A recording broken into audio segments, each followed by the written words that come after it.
Why is the middle class shrinking?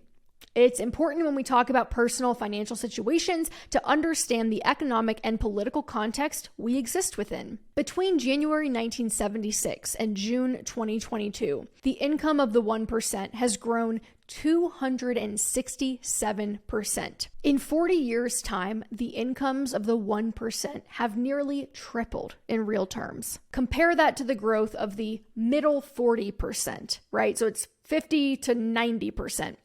Who have seen gains of 67.3%, and the bottom 50%, so the poorer half of our country, who have seen the most meager gains of 33.1%.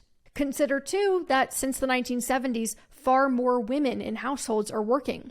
In other words, the working hours of each household has doubled in some cases. So when you control for hours worked, the wages of the bottom quintile of earners has actually gone down in real terms, according to the 2005 policy paper by Jared Bernstein and Karen Kornblue called Running Faster to Stay in Place: The Growth of Family Work Hours and Incomes.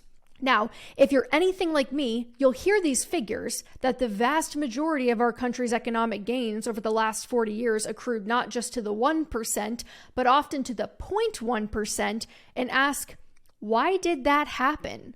And maybe more specifically, why was that allowed to happen? Why are we talking about it?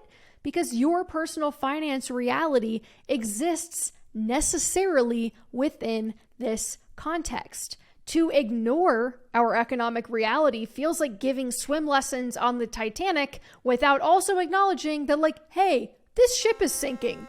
While knowing how to manage your money and negotiate for more and invest what you can is absolutely paramount, the reality is that if wages had kept pace with economic growth for the 90% over the last 40 years, you probably wouldn't need personal finance creators like me, because you would have enough money to live your life and save for the future. Ironically, the only reason I have this job at all is because the economic situation is so dire for so many Americans that they need this type of strategy and help to stay afloat.